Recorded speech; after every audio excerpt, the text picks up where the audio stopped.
And now Jalen Rose joins us. Jalen, good to talk to you.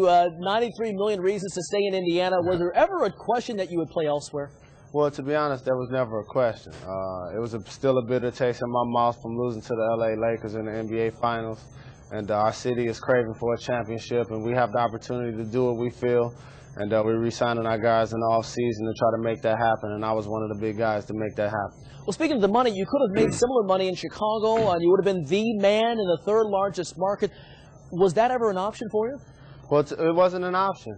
My heart and head was in Indiana, like I've said all along. I never talked to any other teams. David Fawkes and SFX did a great job of keeping everything in order. Donnie Walsh and the Pacers, along with the Simons, they stepped up to the plate, and my decision was real easy at that point. I have to ask this. Is there any reason why guys aren't going to play for Chicago that you know of? I don't know. Chicago is a great town. It has great NBA history with the championships and the great players that it's produced and whatnot. But I just feel like it's time for a change. Chicago has had their run, and I feel like it's just other teams are stepping up to the plate now.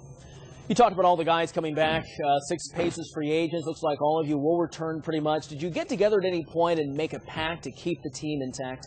Well, it's hard to make a pact because basketball is business also, and guys are pulling in different directions in the offseason, trying to do what they can from a business standpoint to get the most money they can and get in the best situations they can.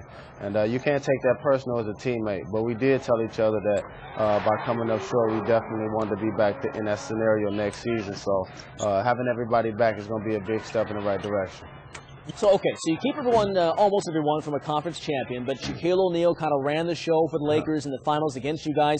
If Rick Smits does retire because of the foot problem, it could be a huge hole for you in the middle. Yeah, definitely. It's a big hole without Rick. That's why we're begging him to return. If we can get Rick, to come back, that's more offensive firepower, and that's somebody that can bring Shaq away from the basket as well as the other center and continue to knock down the jump shot. Speaking of other teams, some might say that standing put isn't even enough. The Magic have loaded up with Grant Hill and Tracy McGrady. The Heat retooling, getting Eddie Jones and possibly now Brian Grant. And then, of course, the Knicks always seem to find a way into late May.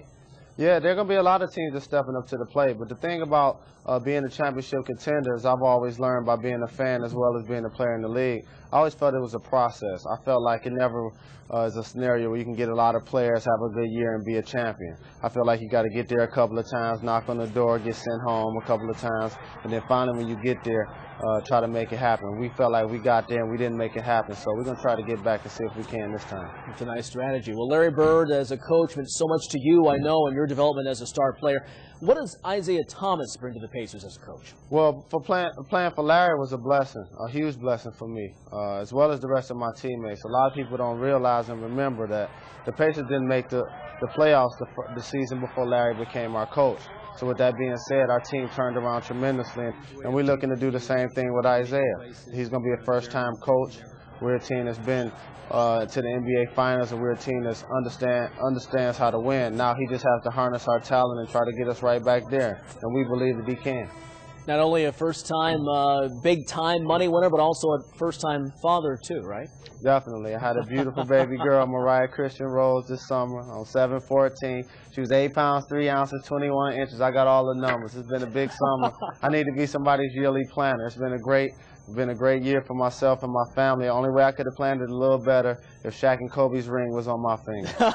Well, maybe next year, I guess. Yeah, maybe next year. Congratulations on many fronts. We'll talk to you soon. Okay, thanks a lot.